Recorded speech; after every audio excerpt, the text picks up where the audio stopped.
in my layover, I stayed over at the Hyatt Regency near the airport. It's a category 1. It was 5,000 points. Very nice, category for a category 1 Hyatt Regency.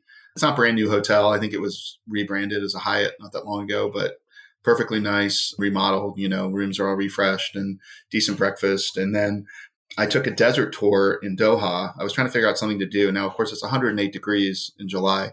So walking around the town didn't really sound too enticing to me.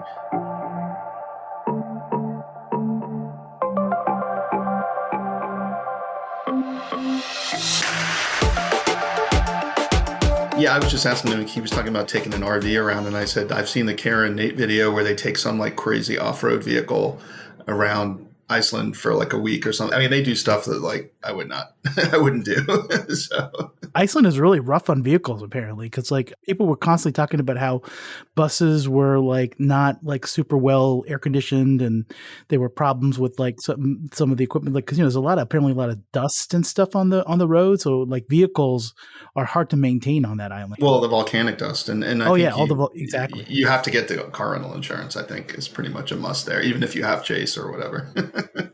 Well, not only that. So I was there in February trying to see the Northern Lights many years ago. And I mean, they've got permafrost. So you're probably killing the suspension too, because you're driving over, you're like clunk, clunk. Yeah, you might as well just be driving on Belgian blocks the whole time. Yeah, for sure. For sure. So, well, it's good to see you guys. I mean, it's been a while. I think I saw you guys in San Antonio. Yeah, I think that was the last time. Are you guys going to any of the events this year? Somehow I managed to get 3 on my calendar, which I don't know how my wife let me get away with that, but good for you. I'm going to the top meetup in Minneapolis, which is in a few weeks. That's because we had to cancel our France trip. We had too many trips this year and too much going on. My wife needs ankle surgery. So we were supposed to be leaving next Friday for France for like 10 days, and we canceled the whole thing. So then I was like, oh, I got some room on my calendar. Let me see what's going on. And then I saw that they had released a couple extra tickets. I'm like, hey, you mind if I go to this meetup? And then Chicago Seminars, the original, the November one. I don't know if that's the 15th annual or whatever. I've never been. The one at the Hyatt, I guess? The one at the Hyatt. I've never been. So I thought, I had planned that a while back. Yeah. Oh, that'll be fun. I maybe see you there. I may be too. I put in to speak, and I gone through my first little meeting about that, and I'm supposed to be waiting on the second one, but I know it's all volunteer, so it doesn't exactly move, with speed. And then Zorkfest, which I went to like 4 years ago and decided to go back to Vegas, which is the last time I was in Vegas. I'm not a big Vegas person, but I like to go every once in a while. I know you guys have talked about Vegas too. So welcome to Travel Stories with your hosts, Tom Kim and Trevor Mountcastle. This episode, we welcome Paul to talk about an epic trip. And as any longtime listener knows about Travel Stories, we love aspirational and epic trips and epic trip reports. Paul, welcome to the podcast. Thanks for having me, guys. Thanks for having me. Yeah, so this was quite the journey. The idea for this trip kind of started when my wife and my younger daughter decided to take a trip, and it was a women's group trip to Poland in July. They decided in, I think, February. And I said, oh, so I can't go, right? And they're like, no, you can't go. I said, huh. So my options at that point were stay at home for 10 days with my mother-in-law who lives with us, or plan something for myself. So I do like my mother-in-law, but, I thought this is a great opportunity to maybe try some of these aspirational products that a lot of times you can't find 2 seats on these flights. A lot of times our vacations are kind of locked in terms of certain dates or certain times, and we don't want to deviate so much that we just to fly a certain product. My wife is more about the destination and likes getting there in comfort and style, but isn't, wouldn't care. Like if I said we have to fly economy to Europe, she'd be like, okay. And I'd be like, oh God, no. So she's going to be gone. So I did book their, so a quick story before I get into my trip. I did book their flights for them because their flights weren't included in the cost of the tour they were going on. This was a tour around Poland to like certain sites like camps and ghettos and things from World War II. It was a local group here that was going with 30 people or something. So the flights had to be booked. So I had to get them to Warsaw and home from Warsaw, and they decided to visit Berlin first. So I found them a flight home from Warsaw on KLM. It was like 70,000 Air France points or whatever, Warsaw. Amsterdam, DC. Okay, cool. And then my wife was going to meet our daughter who lives in DC, and I got her a positioning flight home. Great. That's done. Then I was like, okay, let's try to find you a flight to Berlin. And I ended up finding them something through Airplan. I booked Lufthansa, Washington to Munich to Berlin, business class, A380 upper deck. So I thought that would be kind of cool for them, even though it's kind of not the greatest business class. I'm like, hey, you're getting there in lay flat. That's all they care about. So then about, a week or two before their trip, I was like, maybe I could get them into first class, Lufthansa first class. Our daughter's never done it. My wife's done it a couple times with me, but I thought it'd be kind of fun for them to start the trip off in style. I started doing the seats.aero search and seeing which routes kind of are opening up. I didn't want to mess around with the DC angle because I was like, she's already got a positioning flight. It'll be too much hassle for her to both of them to position somewhere. So I was like, okay, it's good. There's two flights. There's Munich and Frankfurt. It looked like the Frankfurt one was possibly going to end up having more availability. I didn't know until the last minute. So in the end, the day before, there were two seats came up on Airplan. For some reason, I could not get connection to work online to Berlin. It just would not let me book it through because it was only economy and it wasn't business. And I guess it was too mixed of a mixed class for them to book it. So I called Airplan, and you're going to be shocked. I got a call back within 15 minutes from Airplan, which I remember calling them like last year, and it took like an hour and a half or longer for them to call me back. So I was shocked that they called me back in 15 minutes. The person was great. She actually got them in business on the connection flight, or they had a DC, Frankfurt, Berlin itinerary set. Here's the other thing. They charged me the extra 30,000 Airplan points per ticket because it was 70 and then it was 100 per ticket. And they charged me like $20 extra in taxes, probably because Frankfurt has higher taxes than Munich. Didn't charge me a change fee. So I was like, oh, that's kind of cool. I don't think they were supposed to do that. So anyway, I know you love a good Lufthansa first class story. Well, this one's about to take a twist. So my wife gets up to DC, no problem. They're hanging out in the Polaris Lounge. They had kind of a long, she had kind of a long, I got her there early just in case. Their flight was at like 6:30 or something. Big storm comes into Dulles. So their plane diverts to Philly. Meanwhile, I'm out to dinner with my older daughter. It's her birthday, literally that day. So my mother-in-law and I are taking her out to dinner, and I'm getting texts from my wife. Hey, the plane was diverted. Something's going on. I said, all right, well, it looks like according to the, what I'm seeing, it's just going to refuel in Philly, wait for the storm to clear, and then make its way to DC. And then about half an hour later, she calls me and says, the flight was just canceled. And I was like, oh. So I looked and it was canceled. And then I said to them, okay, go back out to the check-in desk, go to Lufthansa, get them to put you on any Lufthansa, Swiss, Austrian, whatever, any flight they can get you to Europe tonight. Just do that. Meanwhile, they're waiting in line, and I got a call from a German number on my cell phone. It's Lufthansa because I had put my number as the contact. A lady from Lufthansa says, don't worry about it. They were in first class. We've already got them rebooked on Swiss first class from Dulles. The flight leaves in an hour. They're going to connect in Zurich. It's a tight connection, but we'll make sure they make their connection to Berlin. So I called them back. I said, hey, go back through security. Go to the Swiss gate. You're going to be, you're taking Swiss. And so they ended up taking Swiss first class. It was an A330. And my wife was like, this isn't as nice as Lufthansa. I'm like, look, what do you want?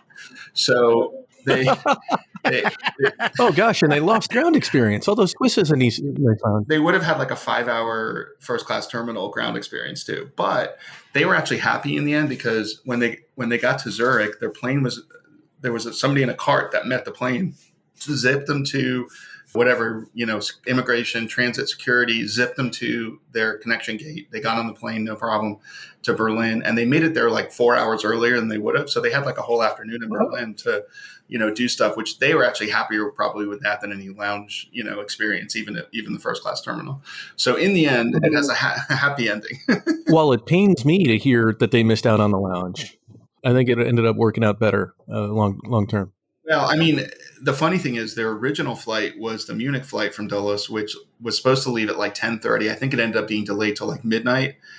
I think they probably would have gotten in on their original itinerary, like they would have got to Berlin, but they still got there like 4 hours earlier. So in the end, cost me some more points, but the diversion or the change or the cancellation was handled really well by Lufthansa. So I was pretty impressed with the fact that they just called me out of the blue from Germany and said, hey, we've already got them rebooked. Don't worry about it. So, and they got to fly Swiss, which, is not easy to book, right? Swiss first. So you can't book Swiss first with miles, right? Yeah, it's not. You can pay for the upgrade, but I don't think you can book it with miles. No, you need to have, I think, miles and more status and book only with miles and more miles.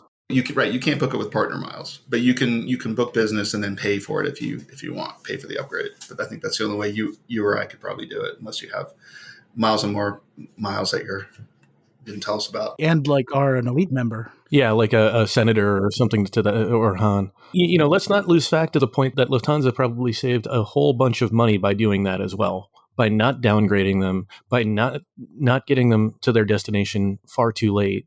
They probably saved a ton. Yeah, I didn't even call about like compensation or anything because I'm like, how can I? They got to their destination 4 hours earlier than they were supposed to. Like, what am I going to say? So, hey, give us the value of the whiskey they would have drank at the first class lounge. I mean, so yeah. So thankfully that was resolved. So I woke up the next morning, the day of my trip, made sure that they looked like their plane had taken off, for Berlin. So they were going to be fine and they were going to be all good. So then I turned my focus to my trip and I got to start on everyone's favorite airline, American Airlines, from Atlanta. And I flew American from Atlanta to Chicago. Now I do have currently BA Gold status, so I got into the American Airlines lounge in Atlanta. And I was really surprised, actually, that it's been a year or two since I'd been there. They've really upgraded the food at these American airline lounges, both breakfast and lunch, because my flight got delayed a little bit, so I hung around and just saw what they had out for lunch. And it was at least as good as the Sky Club, in my opinion, which, is decent quality food. And it used to be just garbage. It used to be like cheese cubes and hummus, basically. And it's decent quality. I mean, the lounge itself is old and tired and needs refurbishment, the one in Atlanta. But I mean, it's fine, and it's never busy because it's not like a Sky Club where you have a million Delta Platinums and Diamonds and credit card holders everywhere in Atlanta. So yeah, so I was impressed with the American lounge. I had a backup flight booked on Delta just in case for a couple of hours later, because you never know with American. As we're taxiing out, I canceled the Delta flight. Yeah, I made it to Chicago. And then, so I have to ask before we leave Atlanta. Yeah, Richard Kerr, I think he's publicized that he's moved to New York, but he used to commute fairly frequently, and he loved that E175 or E190 that used to fly up to, I guess it's LaGuardia, and he would always share a picture of his table in that Atlanta Admirals Club lounge right by the window. Was his name like on it? Yes. No, but the window looks out to the driveway of the terminal. It doesn't even look out to the ramp. It literally looks out to like the way you turn around and drop people off, basically, because it's on that side of the terminal. Yeah, it's weird. They just brought back the LaGuardia flights after a long time, after being gone for a few years. American finally. I think Richard mentioned that on his podcast. I think he was talking about the return of those flights. I like booking American through Alaska when I have to fly to DC or Philly or Chicago or somewhere that American flies out of here. And they fly a few places because those 9,000 first class Alaskan flights are, great. So, in fact, my daughter's coming on Saturday on one of them, so from DC. So, yeah, so I flew to Chicago, and rather than spend like 7 hours at the flagship lounge, which, it's fine, but I've been to the Lufthansa first class terminal. I don't need to spend 7 hours in the flagship lounge. I ended up actually renting a car and finding a nature reserve and going on a long hike for like a couple of hours just to get some exercise, because I knew I was going to be eating and drinking a lot over the next few days. And I thought, yeah, let me get out. And well, I was lucky with the weather. It was like 80 degrees. It wasn't too bad. So I did that and drove back to O'Hare and got back to Terminal 5 right when the Emirates check-in opened, like 4 hours before the flight. And then Emirates have changed their lounge in Chicago. It used to be this horrible, like, I think Swissport lounge or something, or some terrible, or SAS lounge. I don't remember which one of the two bad ones. But now there's a Lot Polish business lounge there. Oh, yeah, I remember hearing them open that up. Well, it's mostly for Starlines, I guess, but I guess some airlines also contract with them. It was very nice. It's not huge. It's really just one big room, but not huge. It's not nearly the size of the Sky Club there or any of the, American lounges or United lounges, but it's not bad. And they had decent food. I mean, I didn't really eat anything because I was saving myself for the flight. They had a nice bar, like a service bar with a bartender. And most importantly, they had a shower. I knew that before I went and took that long walk in the heat. I wanted to make sure that I had a shower. So I got to take a shower there, hung out. It got really, really busy, probably between like 5:30, 6:30. I guess it was right before all of the Star Alliance flights were going to take off. Yeah, and like there's a Turkish flight. There's a couple of different lot Polish flights. There's Frankfurt, Lufthansa and all that. I know all those folks can also, business class people can also go to the Polaris Lounge, but that's, a bit of a haul from Terminal 5. Yeah, that's not in Terminal 5. And that's the interesting thing. I've flown out on Lufthansa and ANA. Both of those birds have left out of the United gates. And then, you see the same thing with JAL and a couple of other airlines for American. So I wonder whether more airlines are choosing to fly out of T5 now that they've got a little bit more reputable of a lounge experience or not. EVA, which would have also had Polaris lounge access, they do not. They fly out of T5. So I kind of wonder how they make those decisions. Is it the closeness to either the United or the American, like Lufthansa and ANA? I don't think there's enough space at the United terminal for all those airlines, probably, is my guess. I think they all come into T5 because that's where they do the customs and all that. Because I even saw United and American planes there, so I assumed they had come in and dropped off their people there and then went back to their respective terminals. There were quite a lot of planes there, and there were a lot of people there. I think it might also be a priority pass lounge. I don't know, or it might be like an elite status thing for people with elite status with a lot Polish. I don't know. So, or maybe it's just miles and more senator people that can get in there even if they're in economy. But it was very, very crowded. I came out of the shower, got my stuff, and could barely find a seat, and then gradually cleared out. And by like 6:30, it was pretty, it was starting to empty out. Anyway, I left a little early and went over to my gate. And as usual in Chicago, boarding was an absolute nightmare zoo. Nobody knew what anybody was doing. Everybody's waiting in like 19 different lines. The first and business class line was super long, but I was like the first one in it because I got to the gate super early. It was like stretching all the way back down through the terminal. And they used one of those small gates. They didn't use one of the brand new ones, like where the Southwest flies out of, those really bigger ones down where they renovated the terminal. They used one of those little small ones that are the old ones. So there's like 400 people crammed around this tiny gate. Everyone's squished in for 300 people on a 777? How many people on a 777W? It's what, like 200? Something at least 300 probably. And there's like, 58 wheelchairs and, all kinds of stuff. So we had the same issue when we flew Qatar out of there a couple of years ago too. It was like a nightmare at the gate. But anyway, got on board. Quick interesting thing about when I got on board, I had booked the middle seat on Game Changer because it has the virtual windows. And I thought that would be kind of cool. And it's supposedly the middle suites are a bit bigger because they don't have the curvature of the plane. So I was like, it'd be kind of cool to do that. And then I'm not missing out on the window seat. Well, the other 5 people in the cabin were all in the same traveling party. So it became apparent that there was an old guy sitting up in 1K, and then there was either his daughter or something was in like 2K next to me, and I was in 2. I guess it's 2F, the middle one. I said to her, "Hey, wouldn't it be easier for you? Do you want him?" Because she kept like walking up to him, like the first 5 minutes, she was like walking up to him every 5 seconds to see what he was doing. And I'm like, "Do you want him to switch with me? Like, would that make sense?" And they didn't say anything at first, and then like 5 minutes later, they came back and said, "You know what? We'll take you up on your offer. Go ahead and we'll switch." So I went ahead and switched to 1K, which is super private because it's no door across from it. So it's almost like you're on a private jet, basically. And I did not see those people again the entire rest of the flight. They were invisible. Like they must have gone to the bathroom at some point, but I did not see them. That is probably my favorite seat, by the way. 1K is my favorite seat on an aircraft. So to hear that 1K is super private is even more awesome on the Game Changer. So 2A and 1K are the two that are private. But obviously in 2A you're going to walk past somebody, whereas 1K you're just going to walk to the bathroom in the front without seeing anybody. So I literally didn't see it. The only people I saw were the staff after that. So I got settled in my new 1K seat. And, of course, I was excited for all the goodies they give you. I'd never been on Emirates. First time I've ever flown Emirates, too. So not only is it their best product, it's the first time I've ever flown the airline. So you've set the standard as high as it goes. I know, I was fooling myself. It's all downhill from there. Yeah, so of course I got my first glass of Dom. And it was, I know you're going to ask me about champagne. You guys are big champagne guys, but I like champagne. I do like to drink it when it's decent quality is offered and I'm not going to get a hangover from it. Like the stuff I would have in my fridge. I liked it. It didn't blow me away. I won't deny, if someone's going to offer to me, I'm going to take a glass of it. But, I'm not a connoisseur really. And, like I can probably taste some differences between different vintages, and I know there's some that I like a little bit more than others based on kind of their dryness or kind of their flavor or something. But yeah, it's nice to be treated, but it's not something. I'm actually more impressed with other liquors and things that are on the menu. To be completely honest. Oh yeah, okay. Okay, all right.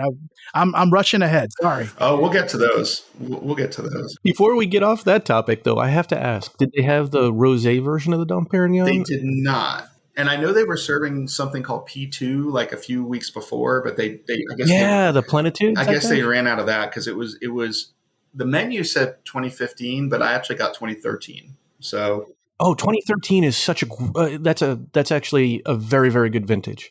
I really enjoyed that. I've tried Krug before on Cafe, and I tried, which one I really liked, which is probably, I don't even know if it's expensive, is the Tatin, I don't even know how you say it, Taittinger at the Qantas First Lounge last year, or earlier this year, actually. I really liked it. Was that the regular Taittinger, which is like the $50 bottle, like the Moet Chandon Imperial, rather than what Qantas First serves on board, which was Taittinger Comps? I didn't enjoy the Comps one. I don't remember. I think it was whatever they serve at the Qantas First Lounge in LAX. So your guess is as good as mine. It was probably just the regular. I actually liked it. It's my favorite. And okay. Oh, good to know. It's funny. The Air France Lounge in Dulles, I think, might still serve it. I haven't been there in a while, but they might still serve it after 3 p.m. In 2021, we did a whole lot of baby moons, my wife and I, and then Tom and I did a lot of travel as well. You got to be friends with that bartender in that Air France Lounge. Oh, yes, that bartender. So at that point, they were serving it, like, I guess, anytime afternoon. And so when the bartender saw me, he made sure to put a new bottle in the coldest part of the refrigerator because he knew that I liked it very, very cold. And we were in there every other Wednesday or every other Thursday. So that was pretty cool. So if you're looking for that, you might be able to find it at the Air France Lounge in Dulles. Well, sadly, we were supposed to fly Air France on our trip to France that I just canceled. So unfortunately, I'll miss it. Oh, that's a shame. That's a shame. So you mentioned the other goodies. On the last Emirates flight I flew, they come with literally a bag of goodies, and then they still have the writing kit and the pen and the other stuff in the actual suite. So tell us about the current experience. In Game Changer, they came with the pajamas. They asked me what size, and then they came with the bag, the tote bag, and the amenity kit. And then I asked them, since my wife wasn't able to make this trip, would it be possible to get a female amenity kit? And they graciously gave me one of those because I know she was going to like all the Bulgari stuff, both in the men's and the women's, but especially in the women's. And so I was like, oh, that'd be a nice gift to give her when she gets back. They gave me that, and then there's a little sort of small amenity kit. There's a mirror on the console. I think it's similar. Well, I know it's similar to the A380 because I flew that later, as you'll hear. And they had a little pop-up mirror, and then there's a little thing of creams and lotions and things that are in that inside a little case. So I grabbed that. I also managed to take the writing kit as well. I mean, it's not nailed down, so I don't think they mind. I think you're supposed to take it. They know you. They know yeah. Even the menu now they encourage you to take the menu with you because the menu is like a massive booklet that has the menu plus a page for each wine, all the pictures. I mean, but this is like way upgraded from what they apparently used to have. So yeah, so all of that stuff. So, but I can tell you that my carry-on was like absolutely stuffed by the end of the trip, just from amenity kits, pajamas, and all the other goodies. I purposely packed light for that reason. Yeah, you almost need like one of those extra duffels. Packable duffel. I have those for these kind of trips. This is not strange territory for us. So anyway, I just didn't want to check any bags, but I would have done that. We'll actually plan those. But so got all my goodies settled, and then and don't forget they also give you the snacks, right? So on the A380, there's a snack basket. And it's like, and on the other 777 seats, there's like a snack basket with like stuff in it. They take it away for takeoff and then they bring it back. And it has like, it has these little electrolyte things. It has, little snacks and cookies and chips and all chocolate, all kinds of stuff. I didn't like those. Do they still have the mints? They still have the Smint. Oh, yeah.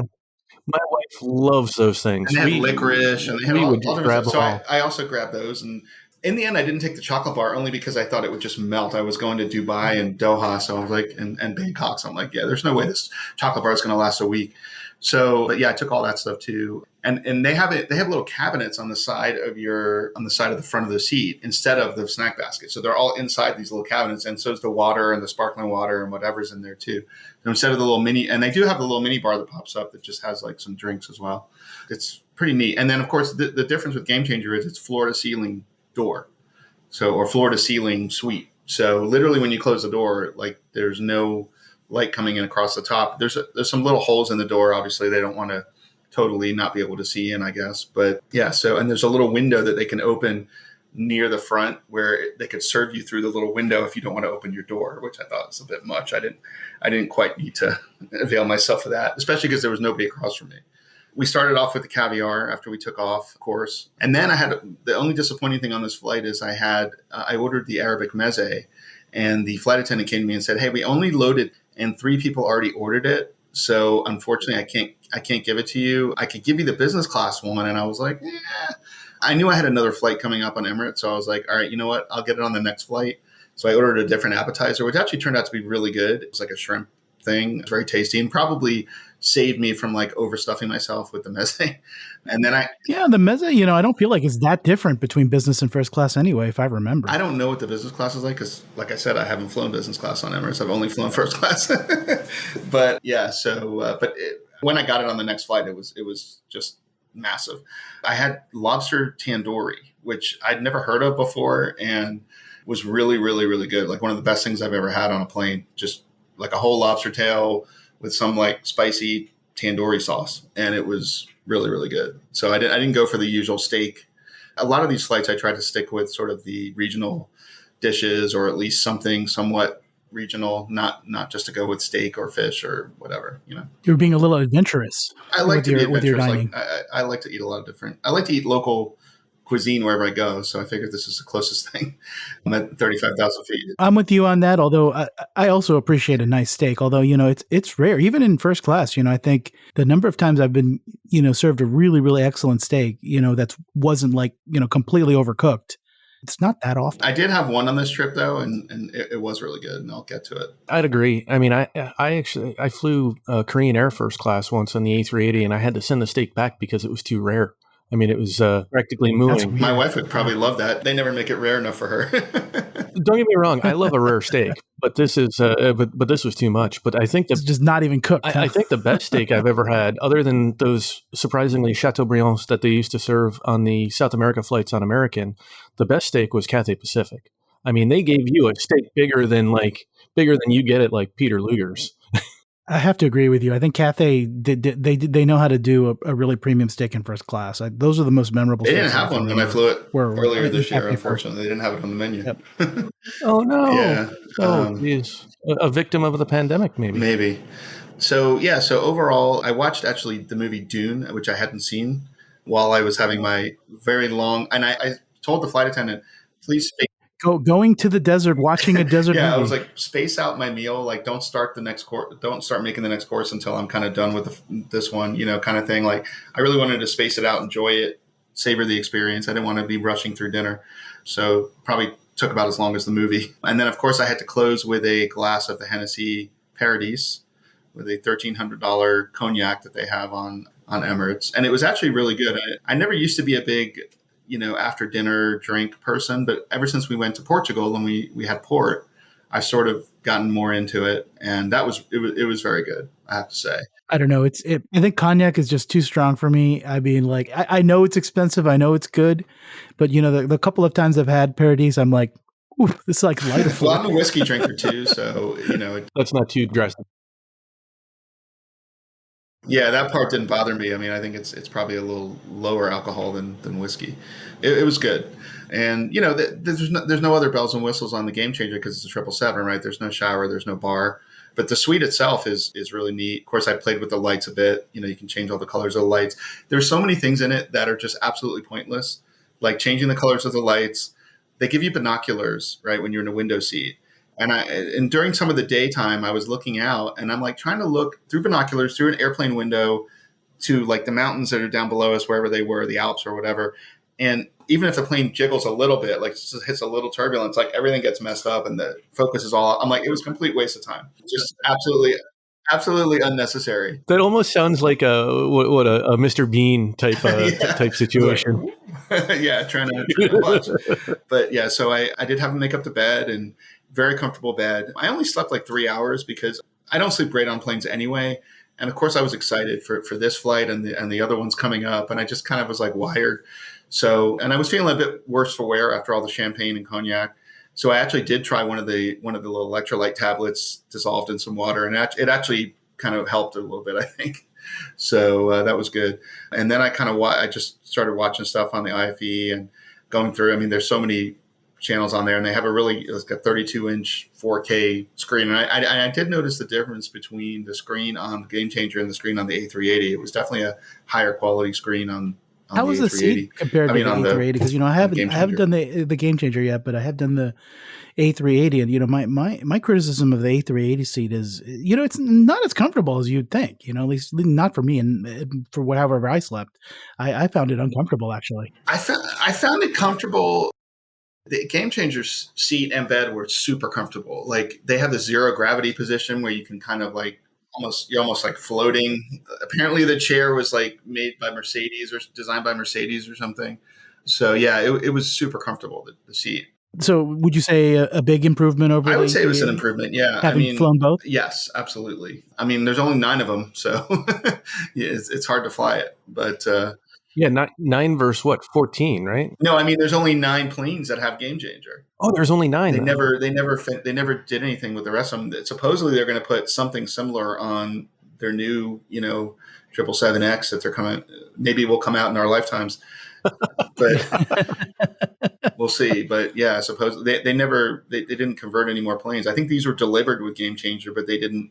It was going to be too expensive to start converting the planes or something. I read, but yeah. I thought I read that they were going to upgrade or retrofit the A380s with something like the Game Changer, but I could be wrong. They've updated some of them. Like I think I flew in a non-updated one when I flew it, but they changed the finishes a bit and tweaked it a bit, but I don't think they've changed.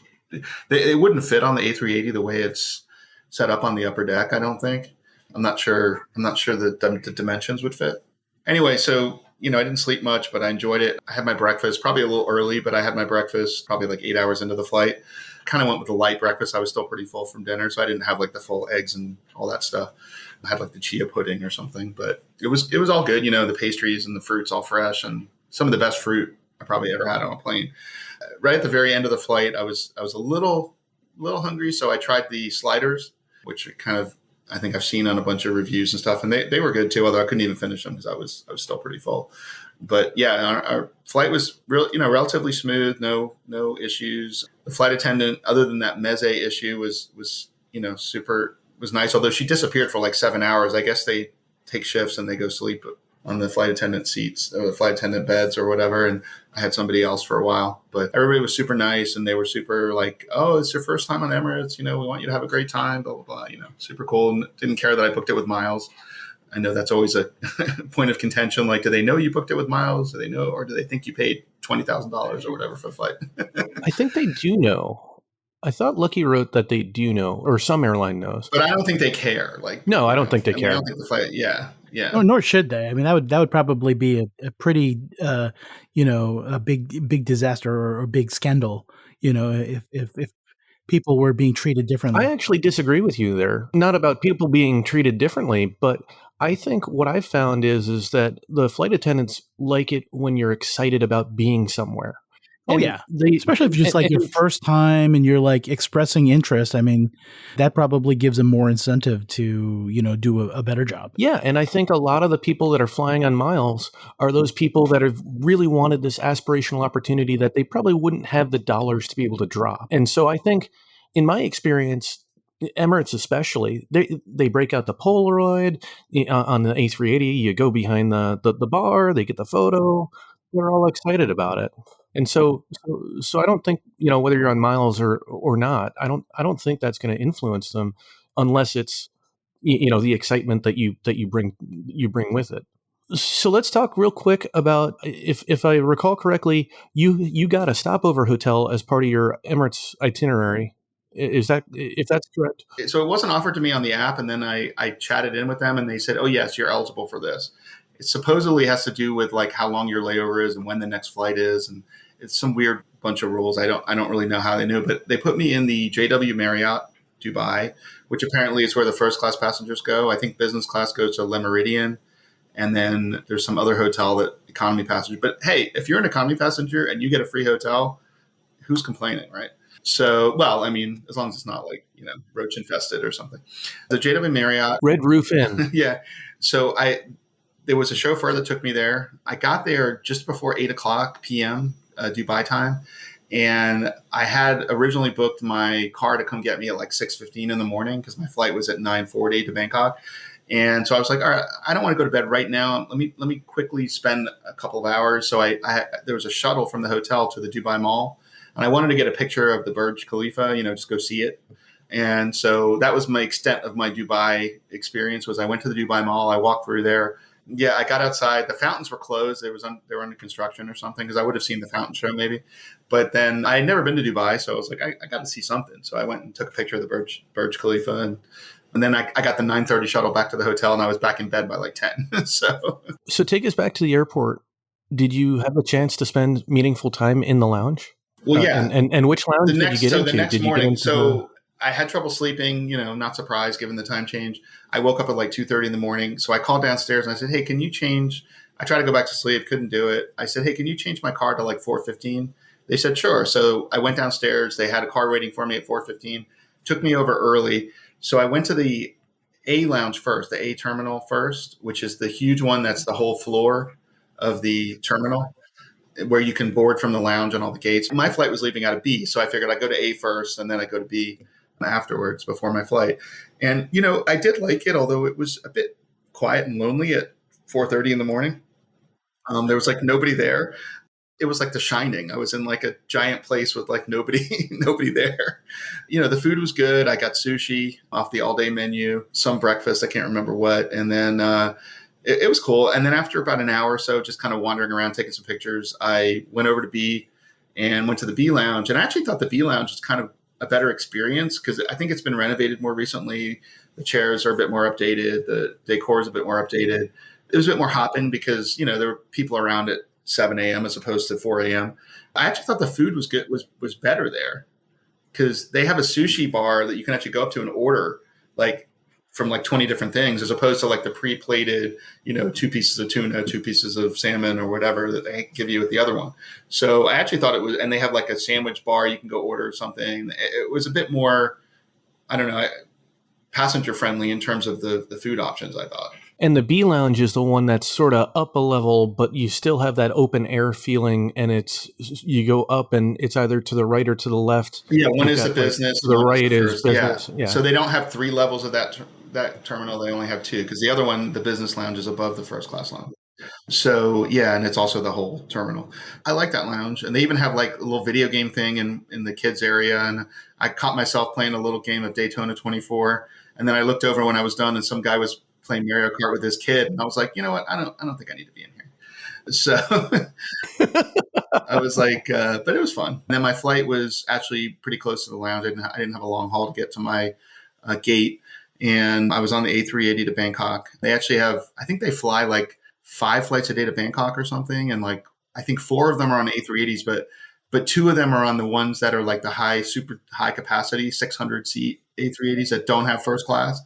Yeah, they have ones that are like just business and economy, and there's like 600 seats on them. And there's 2 flights that have first class. And so the cabin was pretty full. It was like 12 out of 14, I think. I didn't have a lot of luck on this trip with empty cabins. I hear all these people like, oh, I was the only one in first class. I'm like, what is that like? Because I did not have any of that on this trip. I don't know if that happens. How often does it happen on Emirates? I hear it happens on Emirates quite a bit. Like I hear people say, oh, there was only 2 people or there's only 1 person. We did a trip before the pandemic with my father and brother, and it was 4 people total. And 3 of us were, the 3 of us. And there was just 1 other gentleman. I mean, my wife and I have flown, and we've been the only ones. So, I mean, I think Emirates, and I'd offer that Emirates is probably even worse now because it's so hard to get the first class awards. So that is surprising. But I mean, I know we're running long, but if I could give you a quick hint as to how I managed to book this because they changed the whole thing while I was in the midst of booking this flight. So I had booked a game changer flight, and I wanted to add on the Dubai to Bangkok flight, but it wasn't available at the time I booked. So I was like, all right, I'll just wait. And I was reading on Flyer Talk and various other places. Oh, it opens up 30 days out, almost like clockwork. You'll be fine. Even if there's 3 or 4 seats, you'll be fine. They'll open up a couple of them. I'm like, okay. So I had the miles already in Emirates. I was like, okay. And apparently, the game changer flight was like 163,000 miles plus like $800 to book, which is a lot. But if you tack on another flight to Southeast Asia, it's only like 15,000 more miles. And then whatever the fees are, I think it was like 300 or 400 more in fees. So it actually turns into like a pretty good deal for like 20 hours of business class. So, or first class. So, and then that whole thing came out in May. I read on like I think 1 Mile at a Time, and said Emirates is restricting first class bookings to elite members only, basically. So I was like, all right, I have 3 options here. One is I can book business class separately and then try to pay with miles, and upgrade like a lot of people do on Emirates. But I'm like, that would be stupid because I would have to book a whole separate ticket and it would cost me a fortune in miles, which I don't even have in my account. Or I could get the Emirates credit card and get the silver status for a year, and then I'm eligible to book it. And then I thought of another idea out of the box, which was, let me see when there's a availability for a Dubai Bangkok flight out in the future somewhere. Because I know you can do free changes as long as you don't change the routing on Emirates. So I looked on the schedule, and there was something in August where they had Dubai to Bangkok first class flight available. So I added that onto my flight. So I went ahead and paid and added the miles and did it all before the day before they made that change, because I think they gave about 48 hours notice.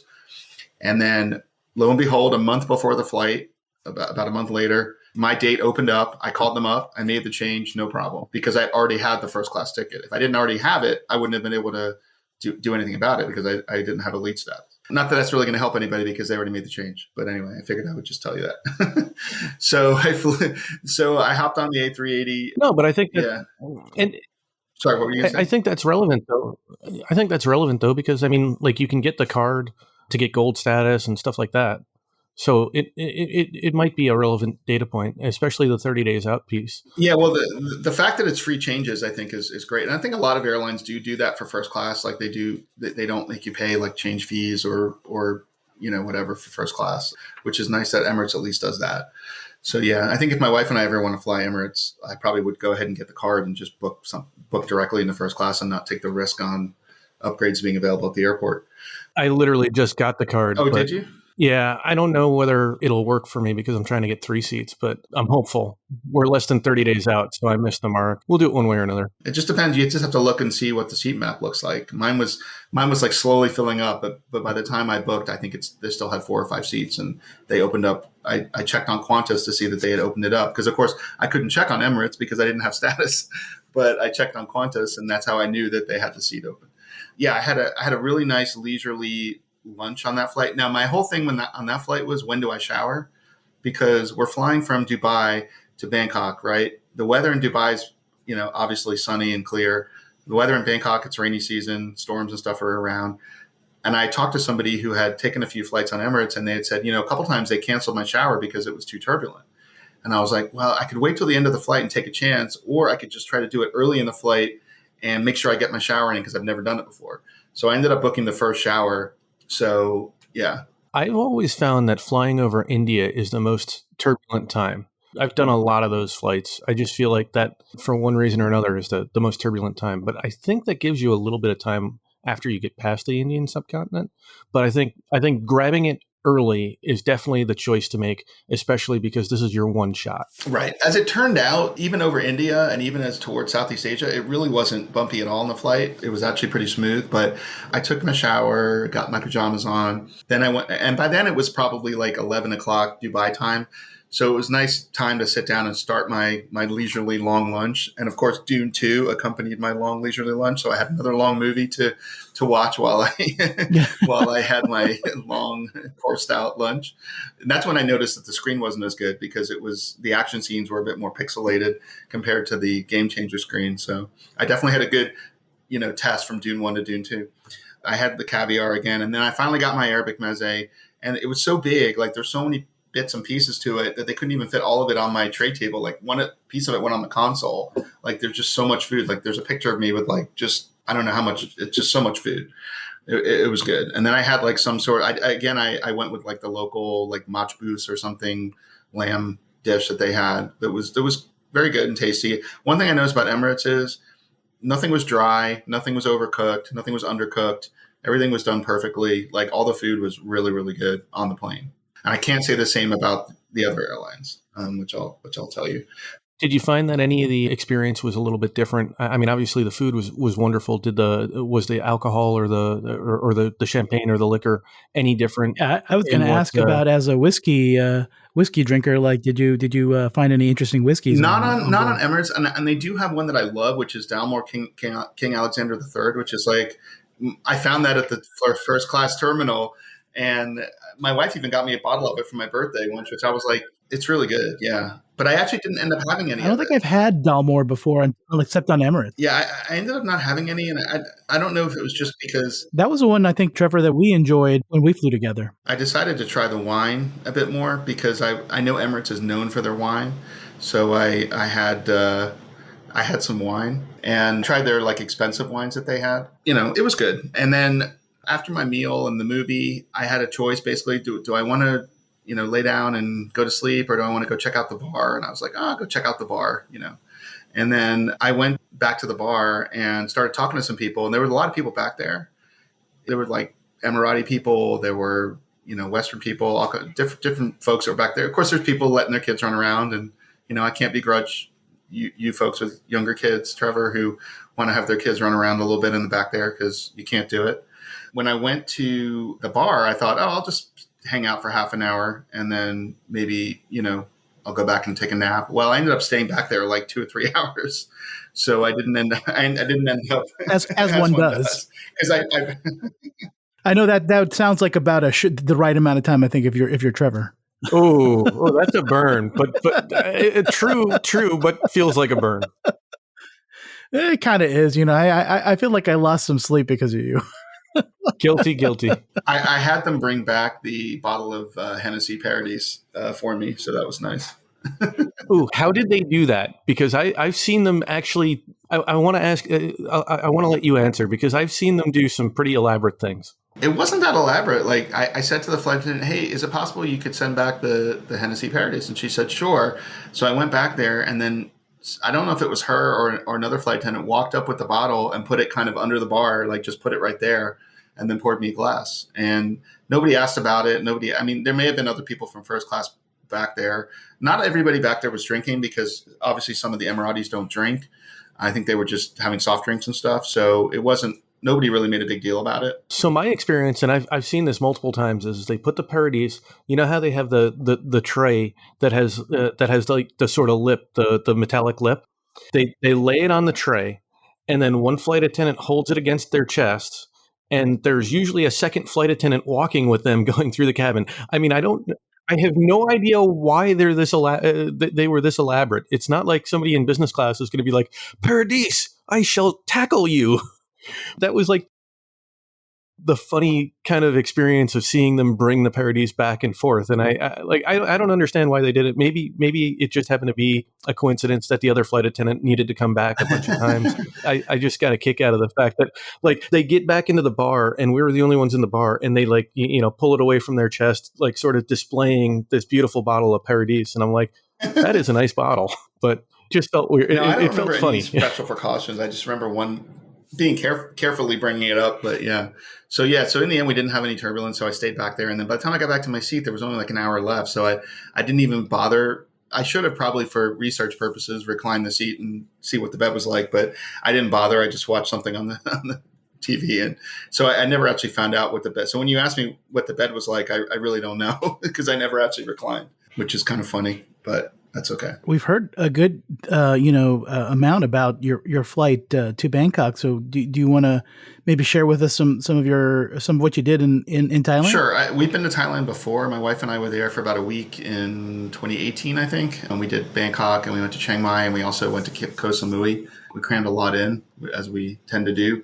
So that was actually one of the reasons why I picked Bangkok, because she'd been there before. So I didn't feel like she would get jealous that I was going back there. She didn't really have any big desire to go back.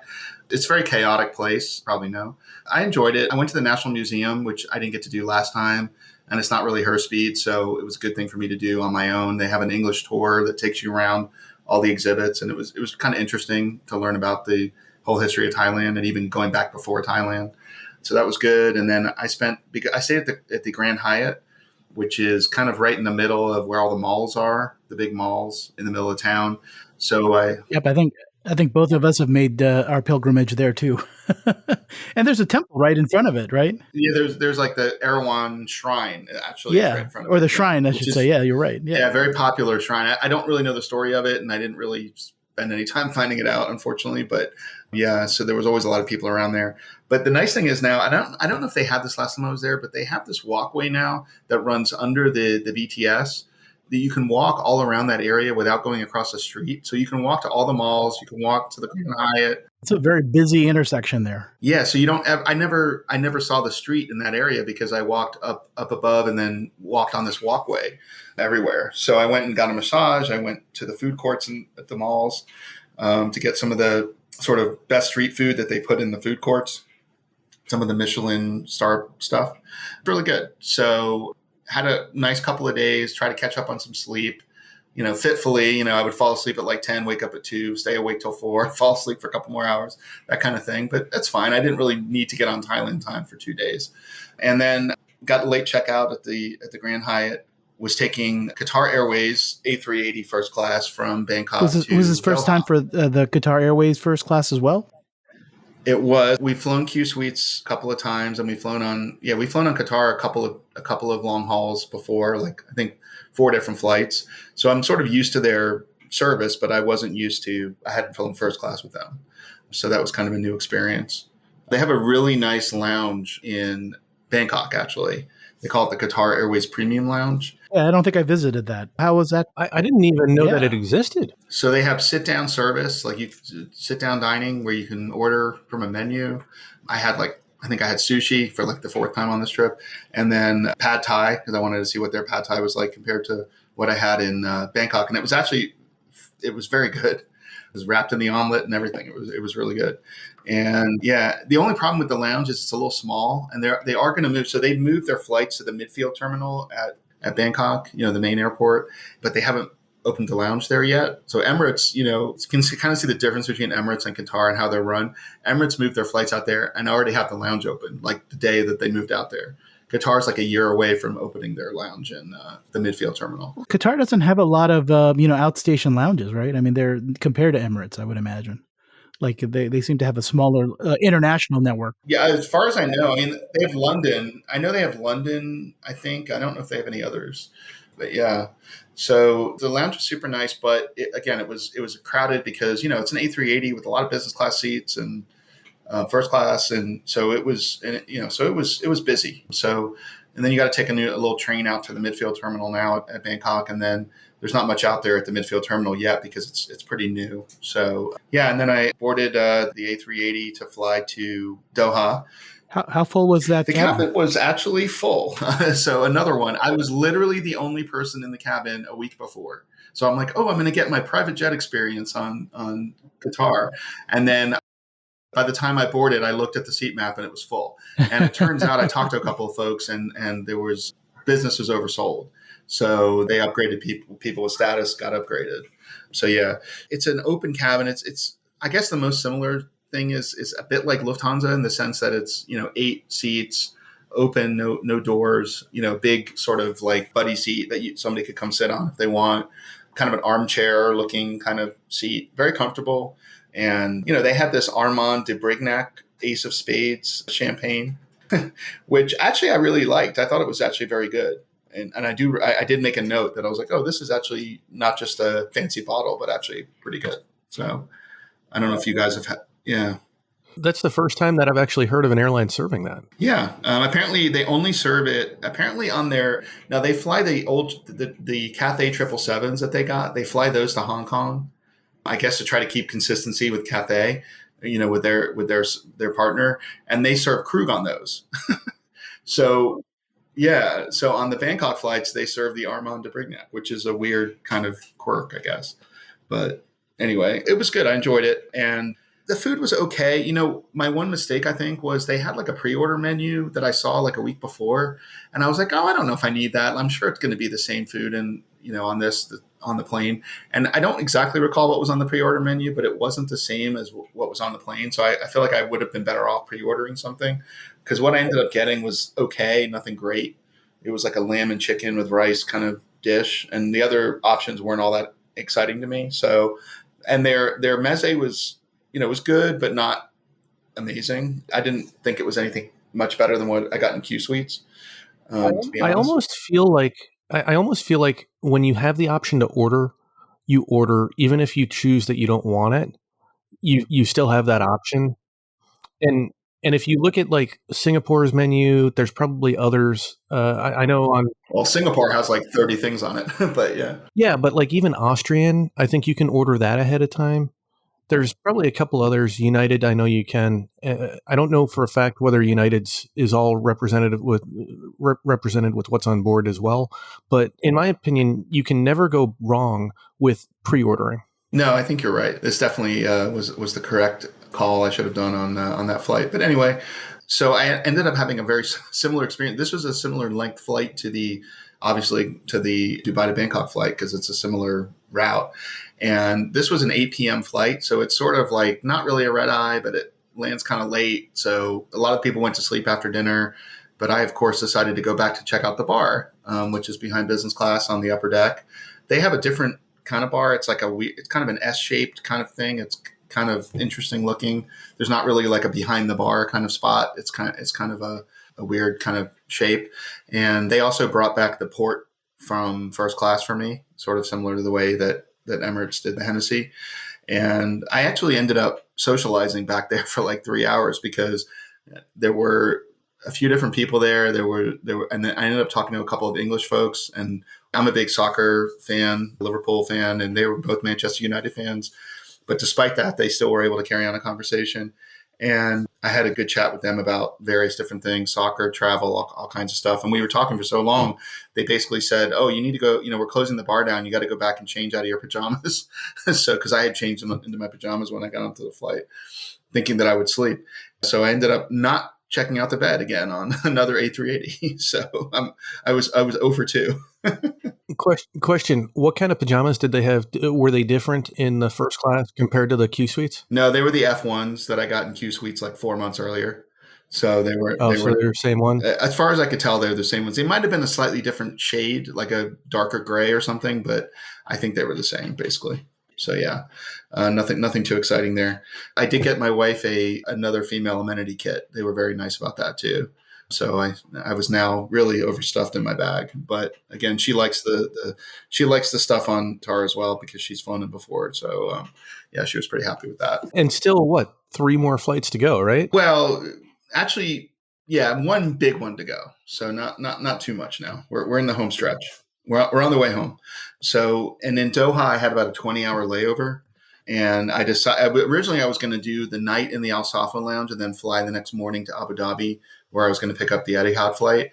Spoiler alert, my next one. But I decided in the end, I canceled and rebooked, and I did a 20-hour layover in Doha, and then it was a Doha to Dubai flight in the evening, because I couldn't get on the Doha to Abu Dhabi flight for some reason.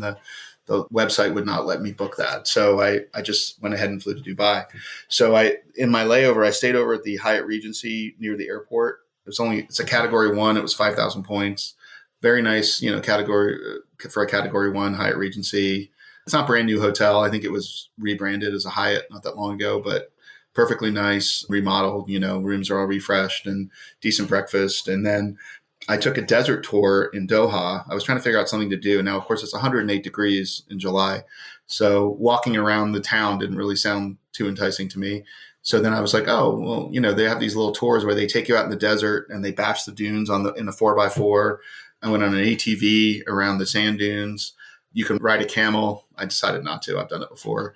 You go sandboarding, which is like snowboarding down a sand dune, basically. And then at the end, you step into the inland sea, which is like this little sort of estuary that comes off the Persian Gulf where you can see Saudi Arabia kind of in the distance. It was pretty cool. It was like a 4-hour tour. I booked it through like Get Your Guide or one of those websites. I was very happy with the choice. There was only 3 people on the tour, even though it was like a 7-seater SUV. So I guess it's not super busy in July for those kind of tours.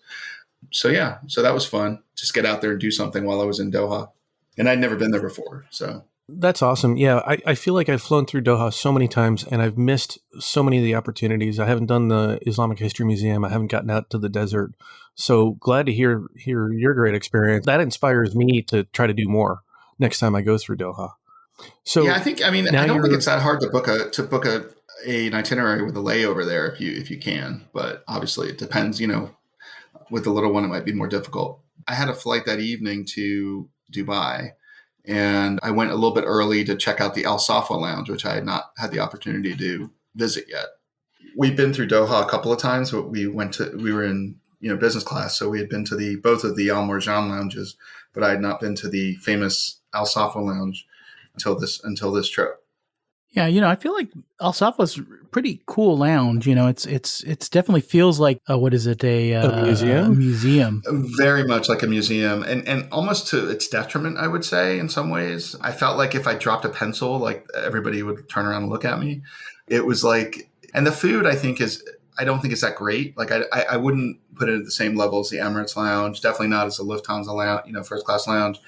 It's fine. It's a slightly elevated maybe from the Al Marjan, but I certainly wouldn't go out of my way to fly Qatar first class just to visit the Al Safa Lounge.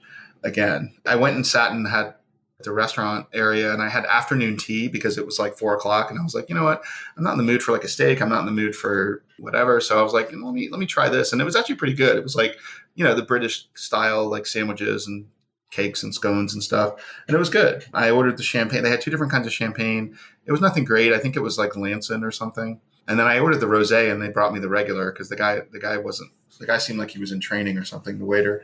But whatever, I hung around. I walked around a little bit. I saw the jacuzzi that they have there. I didn't, I wasn't going to go take a jacuzzi, but I took a picture of it. They have like a nice spa area. They have like a nanny area. It definitely is like very museum-like though. I mean, they have some art on display from the Museum of Islamic Art, but it's fine. I do like, the rooms that they have, the like kind of nap rooms. They're pretty comparable to a hotel room, I think. That's probably the only like I think very distinctive thing about the lounge. I feel like compared to other first class lounges, I think that's the thing that maybe, sets it apart. I'd agree with that on the sleep rooms, but I love those tall ceilings. I just feel like it just makes the lounge just feel so grandiose, and I think it's just so wonderful. The cubic space is rather grand. You have to admit. I get the echoing, but having had a toddler there that has at times had a little bit of a shall we say fatigue or overtiredness, it doesn't echo nearly as much as you fear it will. Well, what's funny is they have these video games in there. Like they have like an F1 looking car with like a driving game, but they're all turned off. I was like, what's the point? Like they have this family room and they have this PS5s and they have like this driving game, and I'm like, well, they're all turned off. So what's the point? I don't think I've ever seen a review where they've been turned on because I was looking at some reviews before I left. That would have been fun. My flight was all the way at the worst possible place. It was at E, which is like the brand new gates that are all the way at the far end of the other side of Doha Airport. So it took me a while to get down there. Oh, yeah, okay. And I was on a 50-minute flight on Q Suites on an A350 1000 to Dubai. So, yeah. Wow. So, in fact, but they give you all the pre-boarding treatment, the champagne, the dates, the coffee, the whole thing. And then they hand you a little menu, and it has a couple, has a chicken biryani or like a vegetable thing. And the lady's like, you'll have about 10 minutes to eat it. And I'm like, that's no problem for me. I eat fast. And I was sitting in like row 9, which is right by the galley. So I got my food after like literally 10,000 feet, ding, food's out, it's like, and then like 10 minutes later, she came by and picked it up. I don't think we got above 20,000 feet. We just cut across the Gulf and we landed at Dubai, but it was kind of cool to, do it in Q Suites. very much overkill. If that was on an American flight, you probably wouldn't even have gotten a water, let alone a desired beverage. Not even on Delta either, I don't think, on a flight that short. So, yeah. So they served me a chicken biryani with hummus and with a dessert. So kind of funny. And then, boy, Doha or Qatar gets like the short shrift at Dubai, because we landed in Terminal 1, which is like the D concourse, which is like D for like depths of Dubai. It was a bus gate, which was fine for business class because they had a nice business class bus for us. And then they took us to like the terminal, and then we have to go, I don't know, up and down how many escalators. And then we took a train to some other part of the terminal. And then you're in baggage claim, and coming out in arrivals, I could have sworn I was in Miami airport. Like it felt like that. Like it was, super humid, super hot. There's like people running around. It really was like chaotic. And nothing like the super tall ceiling, arrival area for Emirates, where it's like all quiet and organized, and e-gates and all that. They did have e-gates actually, which was good. And since I'd already been in Dubai earlier in the week, I was able to do it. It is the odd thing about Dubai, compared to its, Middle Eastern, brethren, in terms of airports. But, I guess the plan is long term, they're going to move to Dubai World Airport one of these days, right? So it feels like they don't really invest quite as much into the terminal as you would think that they would, being such a leading premium airline. Yeah, yeah. Their terminal is nice. I mean, Emirates terminal is nice, but yeah, the all the other airlines have to go into these crappier terminals. I had a nice gentleman from even Emirates, the terminal where Emirates is. I feel like there are bits of it that feel like it could use a bit of a refresh, and I don't know if they are doing it. I could see that. I don't know if they're just going to move or what. Definitely don't have any like crazy ceilings like Al Safwa, Yeah. Well. Speaking of new airports, I had a chauffeur from Etihad pick me up, and I was surprised to learn that even with award tickets, you can get a chauffeur on Etihad within the UAE only in first class. So you can get it with. That's cool. I felt like they had stopped that for a while. Like that they used to have that as a perk, and then they took it away on award flights for a while. It's only first class that you can do it, and only if you book through Etihad. So not if you book through American, but if you book through Etihad, you can get. So using their currency, it's possible. Okay, that's good to know. I was a little annoyed in the end that I booked through Etihad, because space opened up on American for my flight like a couple weeks out. But I would have known that, and I was trying to plan this whole trip around all these flights, and I just couldn't take the chance that I would be stranded in Dubai, basically. Anyway, so the chauffeur took me to new Abu Dhabi airport. So they basically moved the whole airport to this new terminal, which is really, really nice. Make me want to watch Mission Impossible, exactly. What is it, Dead Reckoning? So where they do so much of that movie in that terminal. Yeah, that whole first scene is done right before they opened it, I think. So it's really nice. And in fact, I forgot to mention that all of these airlines had a separate first class entrance to their terminal, with a separate first class check-in and a separate first class security. And in fact, in Doha, they had a separate entrance to the Al Safra Lounge that was like not in the main part of the terminal, but like kind of a back entrance to it, where you take an escalator up and you're there. You don't have to go through the main part of the terminal, where the teddy bear is and all that stuff. Oh, I love that. So, yeah. Love that. Loved that feature. Yeah. So not so much with Abu Dhabi, which was interesting. Like they did have the separate entrance and the separate security and immigration, that stuff. But then you just walk into the terminal, and you've got to walk over to, there's no escorts or anything. It's not like, Lufthansa sometimes where they escort you. You just got to find it. So just follow the signs to the first class lounge, which is kind of all the way over almost on the other side of the main part of the terminal. And then the Etihad lounges are in the same place. So the business class lounge is, I think, on the third floor or something, and the first class lounge is on the fifth floor or something weird like that. And take an elevator up. And then, of course, they were very nice, welcomed me into the lounge. And then they said, would you like to book a massage? Because we have a complimentary massage down at the business class lounge. And I said, sure, let me book it. This was about 11 p.m. at this point. So I said, let me book it. Let me grab something to eat first. So let's book the massage for midnight. So I went to the little restaurant area in the first class lounge. It was very empty at that time. I think a lot of their flights leave at like 2, 3 in the morning. So it was still pretty early. People weren't there yet. This is probably when I had maybe my best meal of the whole trip, was in the Etihad first class lounge. Like start to finish. It was really, really good. Well, first of all, they had a pretty nice whiskey menu. So I ordered a scotch. So I hadn't really had any scotch on the whole trip. So I ordered a scotch, and then I had scallops. They had these scallops that were just beautifully done. And then I got a steak finally. And it was a small steak, but it was medium rare, perfectly cooked, really good. The sides were all really good. And then they had a dessert that was like a chocolate, some sort of chocolate dessert that was just restaurant quality. I mean, the whole meal start to finish, and the service was like restaurant quality, really, really good. Like high end restaurant quality. I think your odds of ordering a steak in a first class lounge are a lot, higher to get a really quality item than you would ordering a steak in first class cabin. Just because, I think just the ability for them to do it right, on the ground is a lot easier. You have a higher success rate, I think. I almost disagree with that a little bit, because I feel like... Oh, really? Okay. Disagree with me. Okay. Well, isn't that the point of this podcast? We bring different views to the table. A lot of different views, and people still talk. So, all right.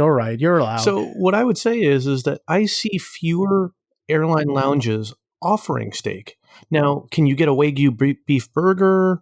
Can you get other kind of random variants of beef? Yes, but I can't really identify that many different lounges other than the Etihad lounge that offer steak. Well, Emirates does. Emirates? I'm pretty sure at Al Safwa and at Emirates, I think the ME3. I'm pretty sure the ME3 will Emirates, you can get one 24 hours a day at Emirates. Like they even have it on their all-day menu as well. But when you say that, I think that's the three that have it. I think it's Qatar, Etihad, and Emirates. I can't think of even going through Lufthansa First Class terminal. I mean, don't get me wrong, I'm always going to go for the Wiener Schnitzel, but I can't remember them actually serving steak. I can't remember that. I think it's been on the menu. I think it's been on the menu before, but you're right. Maybe it's seasonal. Maybe it's not all the time. And then the same thing when you think about... I think British Airways. I think you can get a steak at British Airways. I'm pretty sure. I would imagine so. British. I'm thinking in the Concorde room, they'll take care of you or something. I thought when I was through the Concorde room, it was still a burger, but I'll have to go back through my photos because it's been a couple of years since I've been there. I know in the first lounge, the Galleries lounge, it's only a burger. I'll take that to go through and we'll include it in the show notes. But I just I'm a hard pressed. I'm sure you can get a steak at La Premiere. Yeah, I'll give you that. Long and short of it, I'm hard pressed to think of any other lounges other than the ME3 that reliably offer steak on the menu, like actual steak, like a ribeye, like a filet mignon or a sirloin. So to that point, I'd love our listeners to weigh in. We've obviously got a lot of listeners that have probably done some things that we haven't done or have more recent experiences with some of these lounges. So by all means, to our great listeners, weigh in. Do other lounges actually have steak? Or is this really kind of a unique thing that ME3 do?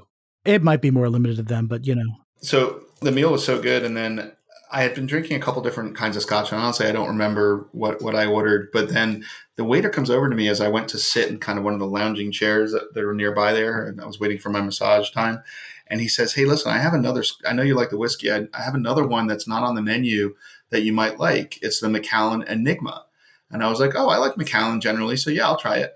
And I looked it up, and it was like $500 to $700 a bottle, depending on which website you believed that the price was. I'm like, wow, that is a expensive whiskey, and it wasn't on the menu. It was like an off premium. Menu. Yeah. So I was like, oh, that's very impressive. The fact that the guy came and found me and said, "Hey, would you like another whiskey? And here, I'm going to give you this other one." I thought that was pretty good. Yeah, I thought that was pretty good service. Those are the experiences that you remember. Those are the experiences that endear you to a particular airline. I mean, I think we've all had different types of experiences like that. It might be the Lufthansa agent who welcomes you into the Lufthansa first class terminal and then goes out and gets you a duck because she knows that that's a thing that's a big deal. It's just going that extra step and doing something that might just be a little bit outside of their job description. Yeah. Well, not a live and it's just surprise and delight. Yeah. That's exactly. the term, right? Surprise and delight. There you go. Yeah. So here's a black mark against Etihad. So the massage. So I go downstairs, business class lounge. They give you a small menu of options, 15-minute. I said, I'll do the back and neck or whatever. So that you go into like a proper room with like a proper massage chair, and you lay on the massage chair, and the woman's doing the massage. And then I realized that it's like an exterior room of the spa, but there's not a wall there. It's kind of slats. It's not like a full wall. It's just a privacy kind of cover, but it's not you could hear. So literally you can hear the terminal through the wall, and it's like babies crying and announcements and like, not the most relaxing experience. yeah. And I'm like, wow, this is not super relaxing. And I said that to her afterwards. I'm like, not your fault, but boy, that's really kind of annoying that you can hear the whole terminal through here. And she's like, yeah, she's like, I really hate the design of this place. She's like, I'm sorry about that. She was really apologetic. I'm like, wow, that's really poorly designed. So brand new too. So you'd think they would have maybe thought about that before they built it that way. So anyway, I had my massage. I got a little bit more time in the lounge, and then it was time to board for my 2:20 a.m. Flight, which I hate. I hate those middle of the night flights. I really do. No matter what time zone I'm on, I just hate the feeling of it. So I'm looking at the notes here, and I'm kind of wondering, it's like, what actual airplane did he fly? Oh, you don't know? Oh, it's the apartments. Sorry, it's the A380 apartments. Oh yeah, we buried the lead there, huh? Yeah, sorry, it's the A380 apartments to Toronto. So they had switched it. I didn't even know they flew to Toronto. That was a surprise to me. So they have flown to Toronto for a while, but they flew I guess their 787 maybe. I think the 787 has first class. So I think they flew that to Toronto, and they were flying the A380 to New York. And then they only have so many of these A380s apparently with the apartments on them. Although I heard they might be activating more of them. I heard that too, actually. Apparently I found out the reason that because you might think like, why would they switch from New York to Toronto? Was it an anti-Trump thing? Well, no. They did it because it was apparently Toronto has very limited slots, and they couldn't fly another flight there, and they had more demand than they need. New York, they have I think 2 or 3 flights a day, and they couldn't get another flight. I think the Canadians are doing a really good job of throttling the ME3 because, you wouldn't think it, but, Qatar only flies to Montreal. They don't fly to Toronto. And then I guess Emirates only flies to Toronto, and I don't think they fly to anywhere else. So, in fact, yeah, I don't even think like some of the Asian airlines fly there too. Like Japan Airlines doesn't fly to Toronto; they fly to Vancouver and stuff like that. So they're trying to be protective of Air Canada, maybe, but. Yeah, so that's why they switched, because they needed more capacity to Toronto. They actually had enough need for the capacity, so they switched planes. They did that not long before I booked, and there was actually plenty of space on, using Etihad miles to Toronto, because I think people are less interested in flying it to Toronto than New York. The average, I guess, person with miles, maybe. Although, to be honest, yep. Well, I mean, you have to do more positioning, right? Generally, and you have to cross another border. Well, yeah. Although I actually liked the pre-clearance at Toronto and then flying home, but we'll get to that anyway. But I haven't done the flight yet. But so I boarded the Etihad apartment, and of course it's really nice. You have the separate sort of armchair and then a separate bench-looking thing that turns into a bed. I'm sure a lot of people that are listening have seen the pictures and videos of that, and it was very nice service. Welcome on board. They gave, I think the champagne they served. I'm trying to remember. It was Stenope or something. They tend to rotate things. Every so often you see a different little thing. And I feel like at times they had the Billicart Saumon. I think I've seen that. Yes. I got the Stenope. I think that's how you say it. And it was like, I looked it up. It was like 150 to 200 a bottle, which, that doesn't matter to me. Like I said, I like cheaper champagne sometimes. And it was fine. It was good. This was another one where literally there were 2 people in first class a week before, and then there was like 7 out of 9 seats full by the time I boarded. I talked to a couple when I was walking over from the lounge who were Canadian, and they said that, yeah, they got an offer to upgrade from business that they took because they were like, yeah, we're ending our trip. We want to end it in style. So they paid a cash upgrade to upgrade from business. So I think they probably had a few people that did that. And the residence was available for $3,000 for my flight, for about $3,000. And I was like, well, I'm certainly not going to pay that just for myself. I know you get like a bigger bed and like a private room and a private bathroom and all that, but the food is the same basically. So I wasn't going to pay $3,000 just to have a bit more sleeping space. Yeah, it's probably a little bit outside of my price range too. I mean, I'd maybe consider it for like $1,000 or something like that. But yeah, right. I was looking, if it was like 1,000, 1,500, I would have thought about it. But yeah, I wasn't going to do it for 3,000. Once it goes to like the $3,000 range, you're like, that's a little too much for that's a little too expensive for my blood. I feel like if it was like a meaningful flight, like like a milestone type birthday, I'd consider it. In my opinion, though, I'd need, not just for my wife and I'd need to also have the ability for my daughter to sleep on the couch in the living room. Just make life easier, right? Yeah, no, I hear you. Yeah. Absolutely, yeah. Of course, why not? So, yeah, so I decided because of the time, I was gonna like just power through and eat and then sleep after, but I was starting to flag a little bit, especially after all the whiskey. So I decided, what, I'm gonna have the caviar after we take off, and then I'm gonna have him make up the bed and try to get some sleep. And I actually booked a later shower on this one because I knew the weather was decent over North America. So I was like, yeah, I think we'll be fine. So I booked like a 2 hours before landing or something shower, which was fine. So I had the caviar, not nearly as good as Emirates or Qatar. In fact, the blinis, the little things were like sandpaper. They were so dry. And I had read a couple other reviews where people said that. So I don't know what's going on with their blini process, but it's not going well at Etihad. They need some research. They need to figure out how to do bellinis. They need to just like drive an hour south and just grab the ones from Emirates. Was this your first time on Etihad Apartments, It was my first time on had you flown Etihad. them? First time on Etihad. Okay. Yeah. So I started with the big guns on Etihad.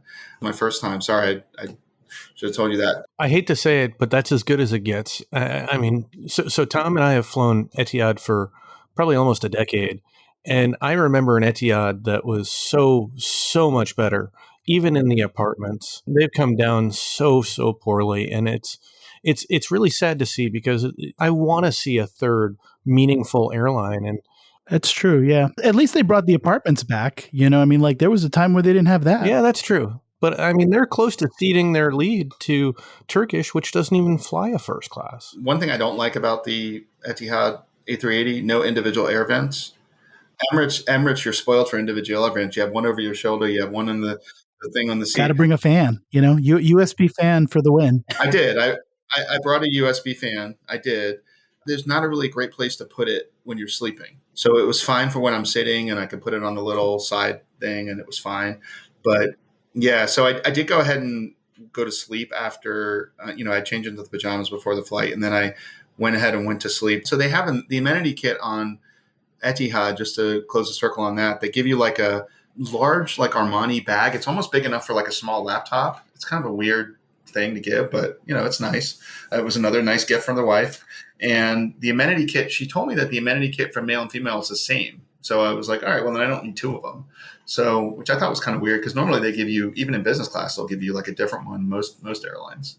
Anyway, and so, I got the amenity kit. The pajamas were actually really nice. They're like Armani. They're not Armani. They're like a Emirati brand, but they're actually really comfortable. They were nice pajamas. Funny little comment when you comment about the amenity kit. My wife actually uses one of the old amenity kits that's kind of a clamshell purse size, as literally a purse now. And I just think that's so cool. Like, we collect all these amenity kits and normally they just sit in a box or a closet somewhere. And, here we're in a situation where my wife is like, hey, this is nice enough for me to wear as a purse. Nice. I mean, I give a lot of the stuff to my kids too. Yeah. Totally agree. But the idea that Etihad's now doing like a laptop bag or something like that, I mean, I think it's great that they're doing things that are functional beyond just your flight. Oh yeah, I agree. I always like when they give you something that you can use outside the flight.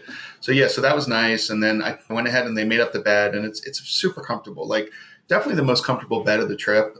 Well, I only had two, so let's be fair. I had the Game Changer in that. And even though the Game Changer is super comfortable, it's still ultimately a chair that turns into a bed. Whereas this is really made to be a bed. And it looked like there were a couple of different pads on it too. So it was really comfortable. It's a little narrow because it's really like a, bench kind of size, narrow kind of thing. But overall, it's just super comfortable because you're not restricted at all. Like you're not restricted vertically or horizontally, really. I mean, you have one side that you're against, but the other side's open. So it's really comfortable. The only annoying thing I think is that because I was at a seat closer to the window, your head is closer to the door. So you're going to hear noise if there's people walking by and stuff, but it wasn't. It wasn't noisy. Everybody was pretty much sleeping. So, I slept for probably like 3 hours. I don't think I slept more than like 3 hours at a time on any time on this trip. And then I was sort of hungry at that point because, it'd been a while since I'd eaten in the lounge. So I decided to go ahead and have the rest of my meal.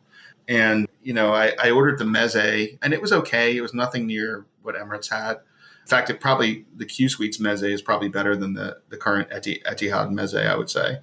And then I watched a movie and the headphones were okay. They were nothing. I couldn't figure out to use my plug wasn't right to use my Bose headphones. Sometimes you can do it, sometimes you can't. For some reason, I could not get rid of the Arabic subtitles on the movie. Like the flight attendant tried, I tried. I was watching Edge of Tomorrow, the Tom Cruise movie, just kind of rewatching that. And I could not get rid of the Arabic subtitles for the whole movie. I mean, it didn't bother me that much, but I just thought it was kind of poor. Maybe because it's an older movie, it's like the ones where like the subtitles are actually like into the picture, instead of like that must separate. Be what it is. Yeah, you're exactly right. Because I feel like on some of those airlines, on those in-flight entertainments, they'll have like several versions of the same film because they'll have different like subtitles like hard coded into the actual video image. That's a good point. Yeah, I didn't think about that. So whatever, it was no big deal. And I ordered this lamb dish, and it was okay. It was decent. It wasn't dry or anything. Although she brings me my dish, and then she puts it down and then walks away. And I'm like, I need silverware. Like I didn't have a knife and fork, so I was like, that was a little weird. Typical Etihad. I was gonna say, it's like that sounds just right. Yeah, 100%. Did you say salmon dish? No, lamb. Sorry, lamb. Lamb. Okay, I was about to say I've never heard of an entree called slam, so I'm really curious about that. But yeah. Lamb, no, I get that. It was lamb. It's like a typical Middle Eastern kind of lamb dish. And to be clear, we're not Etihad haters. We have had amazing experiences on Etihad, and it sounds like this is an amazing experience on Etihad. It just doesn't live up to Emirates First Class or a Qatar First Class. In some cases, it probably doesn't even live up to a Qatar Q Suite or some of the other, truly premium first classes. Whereas we, at least Tom and I, know when it did, when it really was truly a first class product that you really went out of your way to fly. And it's funny. I think they had some growing pains or something where there were like, I felt like staff was never well trained. And then they have financial problems. And then, so it's like, I think they've just gone through a roller coaster, like as an airline, like they've not had the stability of like a Qatar or an Emirates to really, I think, develop the right people. And maybe when they were smaller, maybe they could do that more easily. Cause I do feel like my first Etihad experience was amazing. The staff was amazing. All the service was amazing. And this was, not in an apartment style first class, but an older generation one. And then I think, Trevor, some of the ones that we had, on some of the 787 flights, those were pretty good too. But, strangely enough, I feel like with apartments, there's such a high bar that they set. And sometimes they don't make it, at least from the service side, because, they're kind of leaning on the hard product. It's true. But I mean, to be a truly premium product, you've got to focus on that. I almost think you gotta have both. The soft product is almost more important than the hard product. Well, it's more memorable. You notice when it's wrong, you notice the soft product more when they're not doing it right. Yeah. What I would offer is that the hard product sells you on booking the experience, and the soft product keeps you coming back for more. Yeah, I would agree with that. It adds to your memories. One other annoying thing was, the window shades are like those kind where you pull down the sort of blinds, and then the dark shades come down. So you have kind of two steps of the shades. I wanted to have one shade up, not the full window open, but just one shade up with a bit of light so I could get back on kind of East Coast time. Because by this time it was like maybe 5 a.m. or whatever. I had taken another nap and after I'd eaten and stuff. They were locked. Like all of the shades were locked. So I had to get the flight attendant, like basically beg the flight attendant, hey, can you just open this one? And I just want to I'm not going to open the full window. I'm not going to wake everybody up. But like, can you just, I'm in a suite, I think I should be able to control my window, which was kind of weird. I felt like they were. That's absolutely hilarious. Yeah. So they did let me do it. So thankfully. Seems like you don't have the same amenities an economy passenger has. So, and I never had that issue on Emirates, but then again, it was a different kind of thing. But so then it was time for it was like 3 hours before landing. And I was like, you know what? I can take my shower now. I don't need to wait. So I told them I'm ready to take my shower. And then they come back and they said, the main shower is actually not working, but nobody upgraded to the residence. So you can use that shower. And I was like, oh. I'm like, on the one hand, that was kind of cool. I got to see the residence. On the other hand, if someone had taken it, I would have been out of luck on my shower. So, was it any different? I imagine you've seen pictures of it. Well, I've been into the other bathroom that had the shower, so I saw it. And it seemed kind of similar size to the other bathroom on the other side with the shower. And it was fine. Apparently, my understanding is when you book the residence, you get unlimited water. but they had the timer on mine. So I guess there is a way to set it as a timer. I don't see how you can have unlimited water because I mean, there is a limit of what the water is on an A380. Like they don't limit you to 5 minutes. Apparently, is what I've read, but mine they did. So yeah, and they can change that. So on my second Etihad apartments flight, we flew from Australia up to Abu Dhabi, and so they didn't have anybody in the residence that time either. But they didn't let me go into the residence, unfortunately. They asked me if I wanted a shower, and I said, that shower is just too tight for me. I just can't, get everything done in 5 minutes. And the white coat butler came back and said, how about if I give you 10? And I said, well, I can't really turn down a 10-minute shower. And that was nice. Yeah. I mean, you could get everything done in 5 if you just turn the water on and off, but it's just, I know it's like kind of a pain. But yeah, so I got to take a picture of like the little bench area and the little bedroom area, which was kind of cool as well. So at least I got to see it. And then, and I had actually a really good breakfast that was probably like the best meal overall on the flight, which is not, I guess, a great, a great review of the flight, but it was really good. Like freshly made omelet and good sides and pastries were good. And the fruit was really fresh. And so that was a good way to kind of end it, and a nice iced latte. So that was good. And in the end, it was like a really, really smooth flight the whole way. So that was nice. That's actually a really great point. I'm glad you sort of touched on, but I want to put a finer point or as they say, double click on. I am trying to think of whether Qatar or Emirates actually have a chef type experience. Etihad, at least I think, still has a chef. And I've walked through that galley area, and they're literally grilling. They're making the little steak sandwich. They're grilling up that steak right there on like a little, I don't know if it's like I don't know what it's called, but like whatever cooking surface they have, there's I'm actually assuming it's electric, and gas probably wouldn't work too well on a plane, but it's probably electric. But yeah. I agree with you. It's probably not gas. In fact, I hope it's not gas. Yeah. But like they can make the fresh omelets and stuff. Right. And you see the chef doing that. And I can't think of the other ME3 doing the same thing. So that might be one area we got to give Etihad a little bit of credit. Well, one thing I will say is I feel like Lufthansa has done that. Yeah, I think Lufthansa does that with them, EX. Grill some eggs up on a hot plate or something. So, because I feel like I've seen that in a galley, at least on Lufthansa, but I'm not sure. You're right. I'm not sure about the other ME. Yeah, definitely Lufthansa. I will agree with you there, and I think between you and I, we have enough experience that we can say that definitively. One thing I kind of regret is I didn't order off that little grill menu thing they had, and in fact, it wasn't until I was like kind of writing up the trip afterwards I noticed that they had Boston cream pie on the menu on that, and they didn't have it on the main dessert menu, and I was like, oh, I missed that. I would have had that for dessert. So I was kind of bummed. I need to read the menu more carefully because, that lounge and grill thing, I was like, oh. And I have to get some dessert or something. So, that was kind of. And to that point, that I guess it's on the grill menu, but they have a steak sandwich that is actually quite good. That's on the little snack menu that I always order before I have breakfast. That would have been a good idea. Yeah, I was just not thinking about it at breakfast time. I was thinking I was just going to have breakfast. But yeah, you're probably right. I should have tried it. Oh, well. Overall, like you said before, like I enjoyed the flight.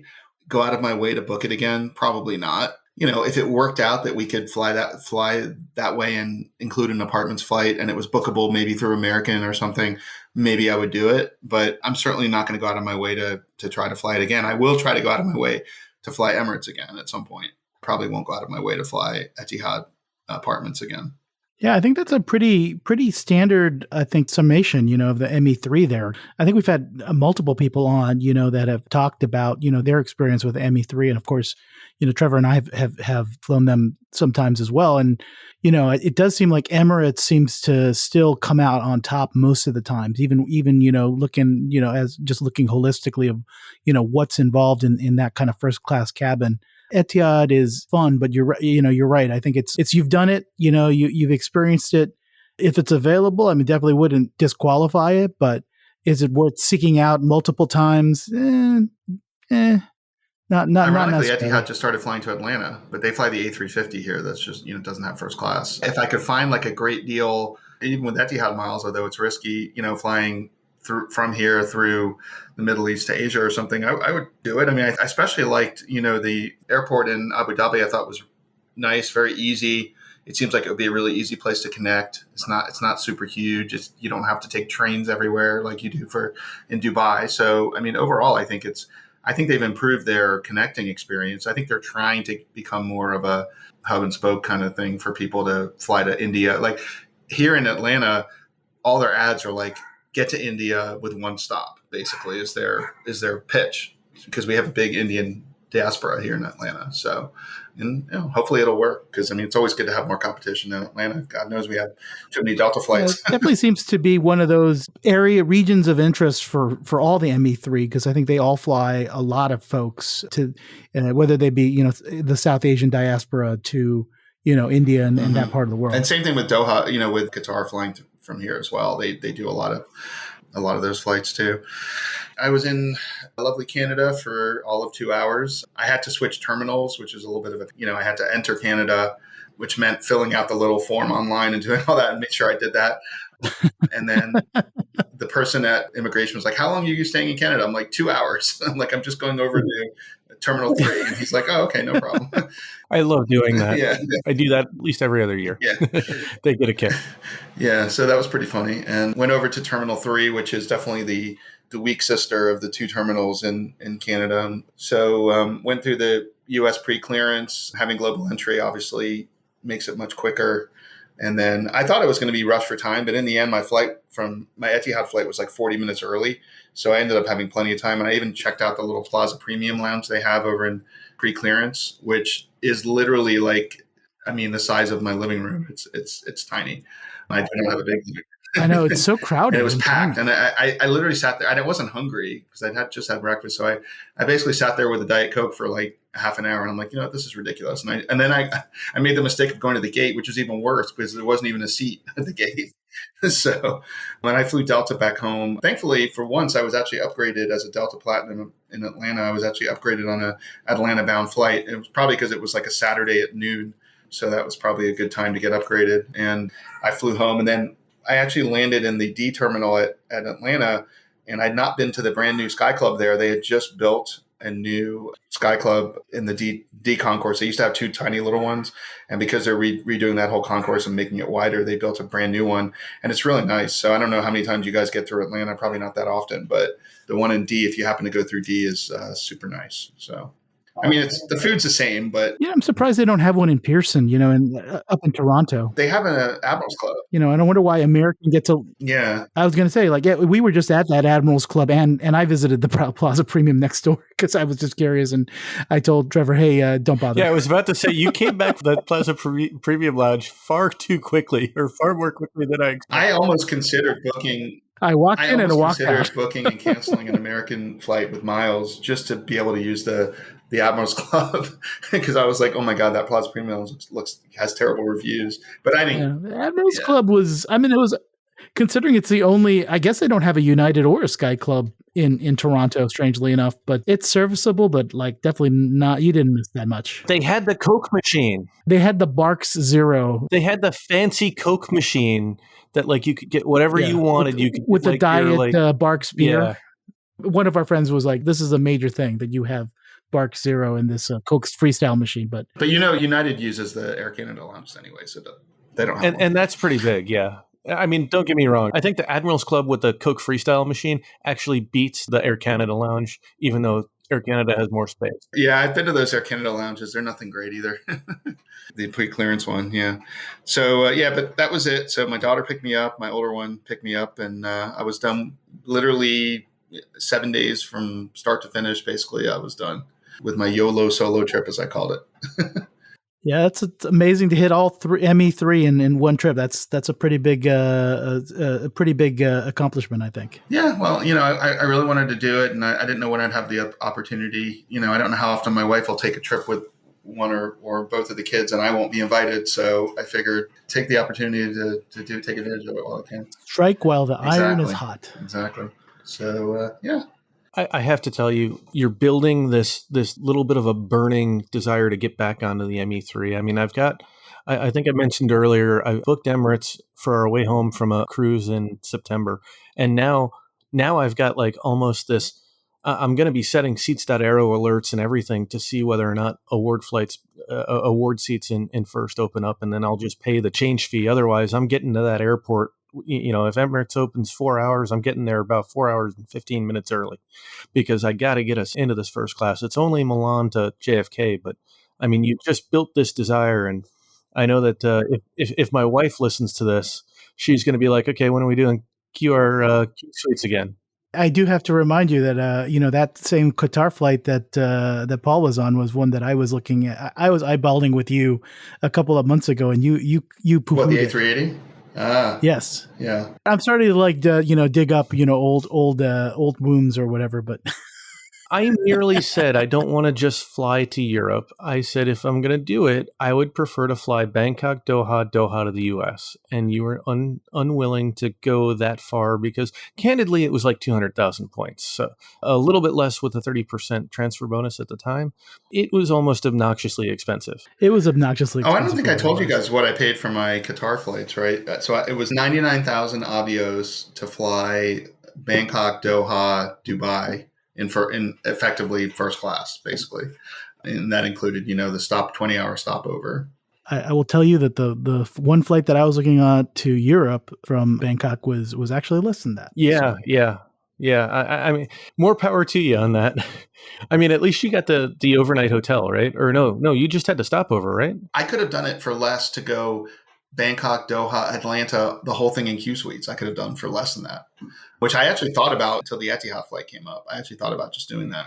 So, yeah, I don't know why. It's not worth what they charge the premium, I don't think, Qatar for first class. A tip for the listeners who hung out with us this late into the episode, and both of them. I will say that sometimes Qatar prices their mixed class itineraries in a favorable way. Yeah. So, little tip. No, absolutely true. Absolutely true. I personally am glad that you flew that and shared that with us because, as Tom said, we thought we might do it. We couldn't. And so we sort of lived vicariously through your experience. And I know I appreciate it. And I'm sure our listeners do with you sharing this just amazing, epic itinerary. It's a type of thing that Tom and I would do, but haven't had the opportunity to yet. And so, Paul, really appreciate you coming on and sharing that. Oh, my pleasure. Enjoyed it. Yep, it was a very fun episode to go through all of these different flights and classes. Always fun to relive it too. Oh, absolutely. I mean, it's almost as much fun as going through it. Maybe not as much fun as actually planning it. I feel like we get the more joy out of actually planning and the anticipation. Although I'm trying you fly it. Yeah. I'm trying to book a trip to Japan for next year, and I'm having all kinds of problems. So maybe not always. Hey, let's talk because I'm doing the same. Okay.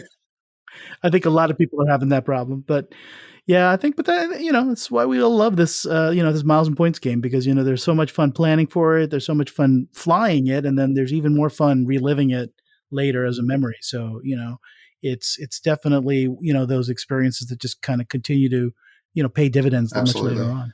So, Paul, before we close it out, let's tell our listeners how they can find you. And I know you provide you are a content creator as well. So where can they find your content as well? I'm very much a hobbyist content creator. This is not my full-time thing, but you can find my blog at emptynestermiles.com. I also have a Facebook group under the same name. I usually like to just post what I want to post. I'm not looking to sell credit cards or do any of the professional blogger stuff. So I'm mostly just posting stuff about my trips or about planning them or about canceling them or about weird, quirky things that I find, a lot of hotel reviews, lounge reviews, stuff like that. So you can find that at emptynestermiles.com. Awesome. And I'll put a little plug for you. You do have a really nice comparison, I think, between Emirates Game Changer and the A380. If anybody's looking for kind of a pros sort of comparison between the two, bed, et cetera. So, definitely check that out. That said, well, that's the show. Thanks for joining us, and we hope you enjoyed listening. If you've enjoyed this episode, consider becoming a Milenomics Patreon member and get access to even more in-depth miles, points, and travel content. Until then, we hope your next story is a travel story.